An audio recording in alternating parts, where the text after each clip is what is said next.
삼성전자 시가총액이 지금보다도 100%도 올라갈 수 있습니다. 네, 이번 시간에는 2020년 삼성전자 주가가 굉장히 좋았습니다. 그런데 대만의 이제 TMIC 반도체 회사 그리고 중국의 반도체 굴기가 어떻게 가능할까? 삼성전자 투자하신 분도 굉장히 많을 텐데 어떤 포지션을 가져야 되는지, 과연 중국의 반도체 굴기가 성공해서 우리가 그런 쪽도 좀 더 투자를 늘려가야 되는지 굉장히 궁금한데 최고의 중국 전문가이신 전병석 소장님께 여쭤보고 싶습니다.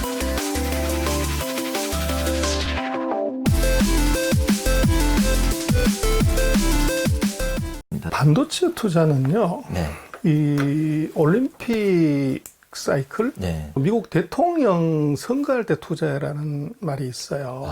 그래서 이 실리콘 사이클 이꼴 네. 이제 일렉션 사이클, 네. 올림픽 사이클 네. 그런 얘기를 하는데 네. 미국 대통령 선거 네. 그 올림픽을 하는데 그때 반도체 주가가 좋습니다.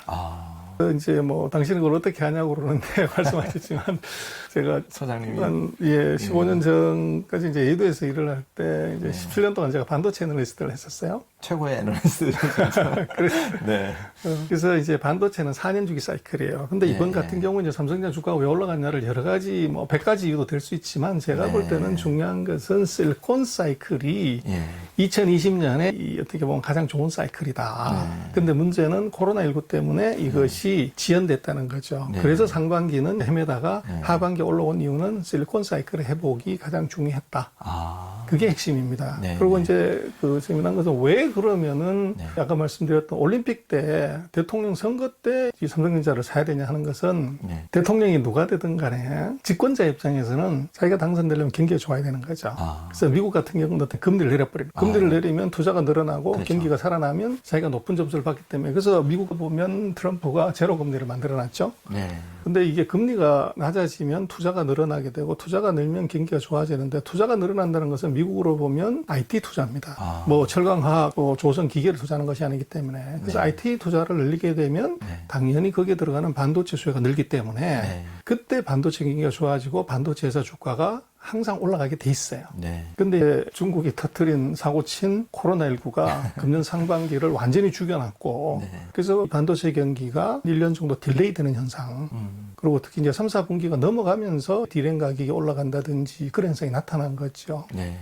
그래서 같은 경우는 2020년에 주가가 가장 좋고 여기서 반도체 주가들이 다운 사이클로 들어가는 게 정상이에요. 근데 원래대로 하면 그렇죠. 근데 이제 이번 같은 경우는 코로나19 때문에 이것이 1년이 딜레이가 됐기 때문에 아마도 2021년 상반기 조금 더 가면은 이제 한 3, 4분기까지 이것이 확장 국면으로 계속 이어질 수 있는 가능성 그건 분명히 있고요. 그래서 지금 항상 그렇습니다. 반도체 슈퍼 사이클이 온다. 4년마다 한 번씩 하는 얘기입니다. 제가 일을 했던 80년대도 그랬고 90년대 항상 경기가 조금만 좋아지면은 이제 그런 언론이 그 미사여구를 다는데 그게 혹하면 안 되고요. 그래서 제가 볼 때는 이번 반도체 경기는 코로나19로 인한 지연 효과 그 정도로 일단 보는 것이 맞을 것 같고 앞으로 조금 봐야 되는 것은 반도체 경기는 아마 내년 상반기는 지금보다 더 좋아질 가능성이 높아요. 높아서 이제 의미가 있고 그럼 두 번째로 놓고 보면 우리 삼성전자보다 더 화끈한 회사가 있어요. 어떤 회사가? 바로 말씀하신 TSMC죠. 그래서 우리 삼성은 IDM이라고 그러죠. 설계하고 제조하고 테스트하고까지를 풀 라인업을 다 하는 이제 회사고 지금 메모리 라인 같은 경우 라인 하나 세팅하려고 그러면 100억 불, 10조 원이 들어가요. 어마어마한 매출액이 10조라도 이게 그런데 설비 투자만 10조가 들어가기 때문에 함부로 투자할 수가 없어요. 그러다 보니까 한 20년 전 같으면 반도체 회사가 한 25개 이렇게 되다가 이게 고집적화되고 미세 공정이 들어오면서 지금은 이제 시장에서 보면은 얘기하는 것이 아마 들어보셨어요. 7나노라든지 5나노 이런 말을 해요. 그래서 이게 뭐냐면 반도체 회로를 그리는 쉽게 얘기하면 부스 가늘기라고 보면 돼요. 그래서 어떤 회사는 28cm짜리 부스로 회로를 그리고 어떤 회사는 14cm로 그리고 어떤 회사는 더 정교하게 이제 그렇죠. 7cm나 5cm로 그리면 같은 면적 땅에 5cm로 그리는 회사가 14cm나 28cm보다 월등히 더 많은 회로를 집어넣을 수가 있죠. 그렇죠. 그래서 이건데 문제는 28, 14, 10 예를 들면 7, 5 이렇게 갈 때마다 이 설비 투자 규모가 배정을 해버리는 겁니다. 그래서 지금 이제 7나노짜리 뭐 이 정도로 하려고 해도 100억 달러 10조가 들어가기 때문에 엔간한 회사는 설비 투자를 할 수가 없어요. 그러다 보니까 어떻게 되냐면 우리가 OEM 하듯이 제약도 지금 그렇습니다만 반도체도 나는 설계를 하거나 이런 건 안 해요. 난 오로지 너가 설계를 갖고 오면 만들어주기만 할게. 그래서 이 붕어빵을 제작을 할 때 밀가루를 얼마나 넣고 거기에 예를 들면 앙꼬를 얼마나 넣고 점도를 얼마나 하고 설탕을 얼마나 넣고 이게 사실은 맛을 좌지우지하는 중요한 팩터가 되죠. 근데 나는 그건 안 해. 그건 어떤 집에서 해오면 나는 그냥 틀을 가지고서 붕어빵을 구워주기만 할게. 그러면 이제 수많은 셰프들이 사실은 붕어빵 틀 사가지고 여기에 이제 연탄불 집어넣어서 이렇게 하는데 힘도 많이 들고 돈도 많이 들고 시간도 오래 가는데 이걸 누가 대신해 준다는 거죠. 그래서 이게 바로 파운드리입니다. 그래서 수많은 이제 붕어빵 셰프들이 그러면 이 틀을 그냥 오래해서 찍어가지고 오면 자기는 팔기만 하면 되는 거죠. 그래서 이 설비 투자의 이 그 급증이 새로운 비즈니스 모델을 만드는데 그게 바로 파운드리인데 전 세계에서 파운드리에서 1등하는 회사가 바로 타이완에 있는 TSMC입니다. 그게 되게 놀랍더라고요, 저는. 그렇습니다. 그래서 이제 삼성전자가 뭐 기술의 실력으로 보면 그거하고 게임이 안 되지만 파운드리 남의 거를 갖다가 빵 구워주는 거 삼성은 원래 그걸 안 하는 거죠. 그래서 대만은 죽어라고 그것만 했기 때문에 빵 구워주는 데서는 세계 1등은 타이완이에요. 이 남의 빵 구워주기만 하는 셰프 것들의 레시피 받아서 구워주기만 하는 여기서 대만의 TSMC가 마켓시가 51%예요. 우리 삼성 같은 경우는 한 15% 정도. 그래서 이것은 설계부터 예를 들어서 제조하고 테스트까지 다 하는 쪽에서는 우리 삼성이 메모리 반도체 같은 50%를 먹는데 이것은 이 메모리하고 완전 별개 사업이라는 거죠. 남의 그 빵을 구워주는 거. 그 시장에서는 삼성이 한 14, 15% 밖에 되지 않아요. 그 문제는 경기가 이렇게 오고 설비 시장이 커지니까 전 세계 기업들이 다 이제 자기가 팹이라고 그러죠. 빵 굽는 기계는 나는 이제 안 할래. 그래서 이게 주문이 몰렸는데 그것을 브랜드에 관계없이 친절하게 잘 받아주는 회사가 대만의 TSMC입니다. 그래서 그게 주가가? 그래서 대박이 난 거죠. 대박이 났고. 그래서 이 회사가 오히려 삼성의 상승률보다 월등히 높고 시가총액도 우리 삼성보다 큽니다. 그래서 이제 공 잡는 게 매라고 그 반도체 업계의 그 기술의 고도화가 새로운 비즈니스 모델을 만든 거고 그래서 거기에 어떻게 보면 잘 타이밍을 맞춘 것이 대만의 TSMC입니다. 그런 관점에서 삼성이 평택이나 이런 쪽에 파운드리에 더 확장하기 위해서 그러면 앞으로 그게 돈이 된다고 이렇게 보는 건가요? 삼성에서는? 그거는 이전 의미냐 그러면 이게 전 세계에서 지금 현재로 보면 5나노를 할 수 있는 회사는 삼성하고 이제 TSMC밖에 없어요. 그럼 전 세계 회사들이 이 빵 굽는 기계를 그걸 이용을 해야 되는데 문제는 그걸 누가 거래를 하냐 그러면 예를 들어서 애플이라든지 퀄컴이라든지 예를 들면 구글이라든지 이런 세계적인 빅가이들이 자기네가 필요한 반도체를 의뢰를 해야 되는데 문제는 TSMC는 자기는 설계를 안 해요. 제품도 팔지 않아요. 그러니까 내가 여기다가 위탁을 주면 그 기술을 설계 도면을 준다는 것은 내 기술을 다 보여주는 거죠. 그러면 TSMC는 애플이 어느 정도 수준인지 퀄컴이 얼마나 하고 있는지 구글의 AI 칩이 어느 수준인지 다 볼 수 있는 거죠. 그러나 이 TSMC는 빵 구워주는 것만 하기 때문에 칩을 판다거나 핸드폰을 팔거나 뭐 전기 자동차를 하지 않으니까 경쟁자가 라이벌이 아닙니다. 그러니 편하게 이제 투자자들이 그렇죠.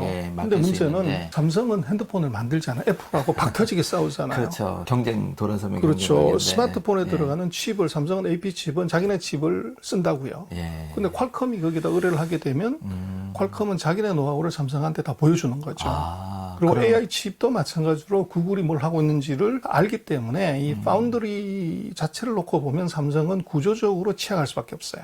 그래서 소위 말하는 이제 이 셰프들이 자기의 레시피가 될 것의 가능성, 이게 두려운 거죠. 그래서 삼성한테 기술이 설사 좋더라도 파운드리를 줄 수 없어요. 그러나 이제 문제는 뭐냐면 이 기술이 더 뛰어나단 말이에요. 예를 들면 원가가 더 싸요. 그렇게 돼. 그렇죠. 그런 기술이 있다고 하면 그것은 뭐 경제적인 측면에서 삼성을 선택할 수밖에 없고 그래서 이제 삼성 같은 경우는 아까 말씀드렸지만 전 세계에서 그런 파운드리를 제대로 해줄 수 있는 두 개밖에 없기 때문에 TSMC가 캐파가 찬단 말이에요. 그리고 캐파가 차면 딜리버리를 못 맞추는 문제가 생기니까 납기를 못 맞추니까 그렇죠. 그게 이제 삼성한테로 넘어오는 겁니다. 그래서 삼성 입장에서는 D램 메모리는 잡은 고기고 앞으로 잡을 수 있는 고기가 있기 때문에 앞으로 상황을 놓고 보면 무한대로 커질 수 있는 가능성이 있어요. 그러다 시장 보니까 규모가. 여기다가 설비 투자를 하는데 제가 볼 때는 궁극적으로 이 문제는 삼성은 클라이언트들의 소위 말하는 영업 기밀의 노출을 이 우려를 없애지 않으면 TSMC 절대 이길 수 없습니다. 그래서 빅가이들이 절대로 삼성한테 가장 최첨단 제품, 최첨단 설계도면은 삼성한테 절대 안 주는 거죠.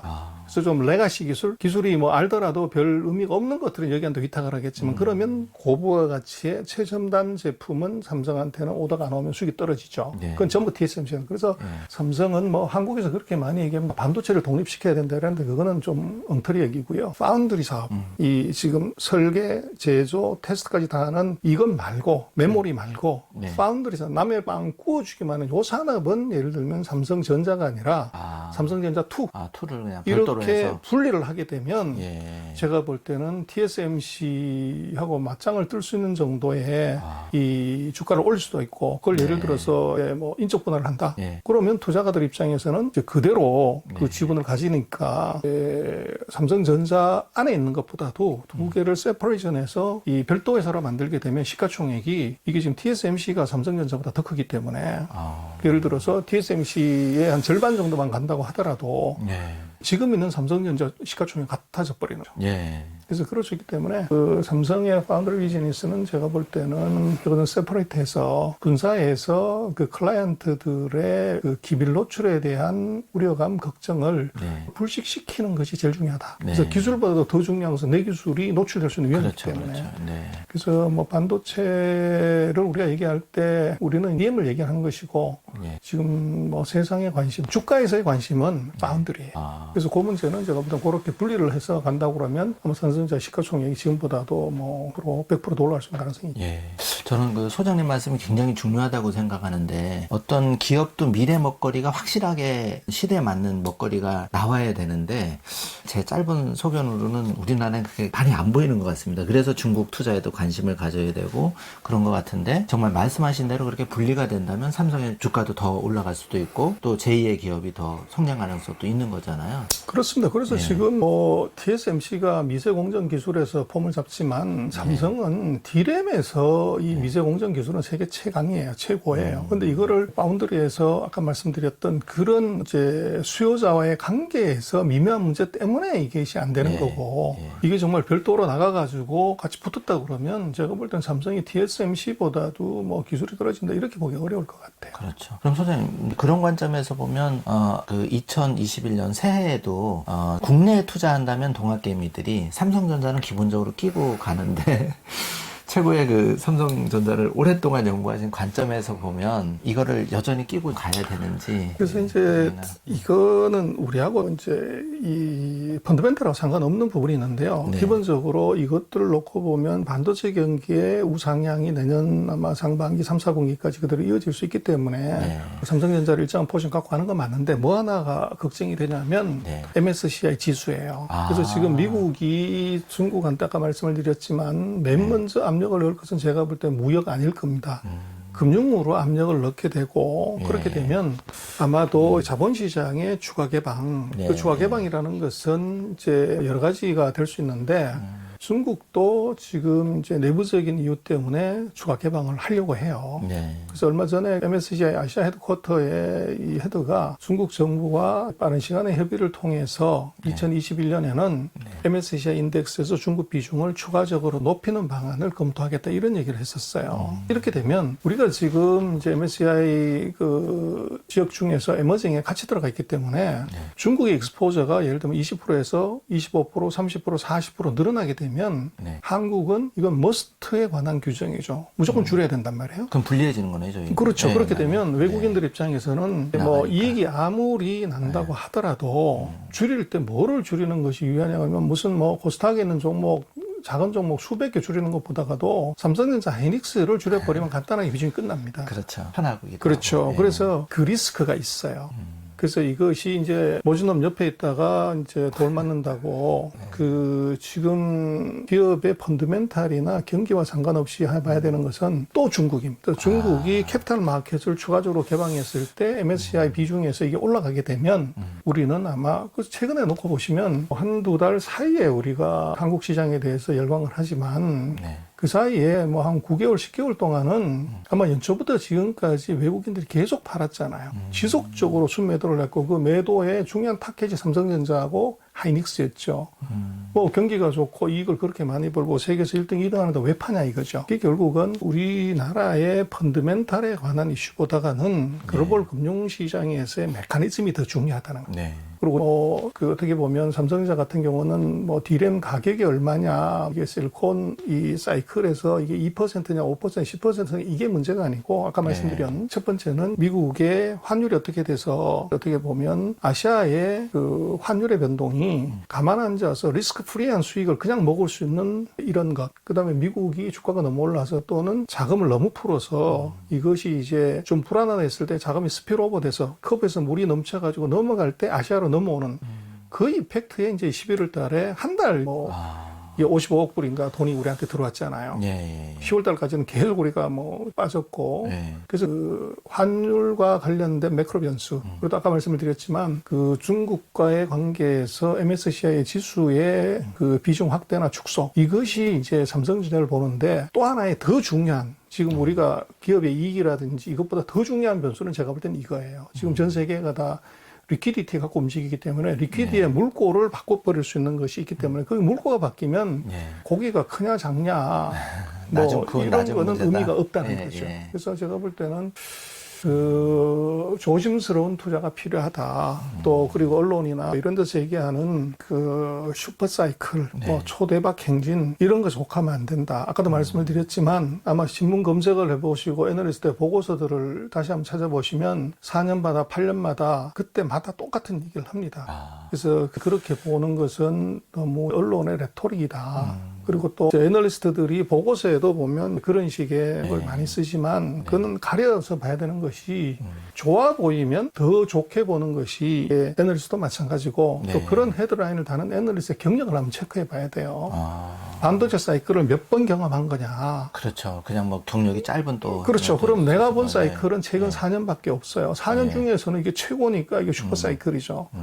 그러나 8년을 보고 12년을 보고 16년을 보고 20년을 보고 5번의 사이클에서도 이것이 가장 높은 사이클이냐.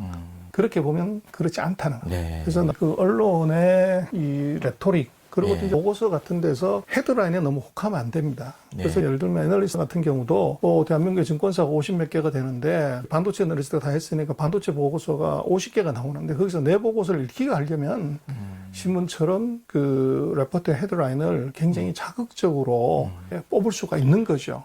그래서 그것의 해석은 읽는 사람이 잘 읽어야 된다는 거예요. 쓰는 사람의 잘못이 아니라 해석하는 사람의 능력이 중요하다. 그게 중요하다. 그럼 정리하자면 그동안은 2020년은 삼성전자 주가가 굉장히 좋았지만 방금 말씀하신 그런 이유 때문에 조금은 한번 지금쯤에는 생각을 해봐야 된다. MSCI 지수 편입과 그러면 반대적으로 중국의 그 MSCI의 비중이 확대됐을 때 거기에 좀 자금이 많이 들어갈 그런 중국의 우량 주식에 좀 더 관심을 가져봐야 되지 않을까 싶은데 어떻게 보세요? 뭐 당연히 그렇죠. 그래서 만약에 비중이 높아지면 그럼 뭐 무조건 돈이 몰려가게 돼 있죠. 그래서 아시아 비중을 높이게 되면 아시아의 홍콩이나 뭐 한국이나 대만이나 이쪽 비중은 줄이고 중국 비중은 그 머스트에 관한 규정으로 올라가 버리는 거죠. 돈이 자동으로 몰려 들어가는 이제 구조가 있기 때문에 그걸 한 4월 정도 리밸런싱을 하는 그거를 좀 깊이 봐야 됩니다. 그래서 우리 것만 보면 안 되고 인공위성을 아시아에 띄워놓고 여기서 한국하고 대만하고 홍콩하고 중국 이걸 같이 봐야 된다는 거죠. 그래서 우리끼리 잘한다고 이렇게 보는 건 골목대장이고 그것이 태풍 불어버리면 뭐 다 쓸어 넘어가기 때문에.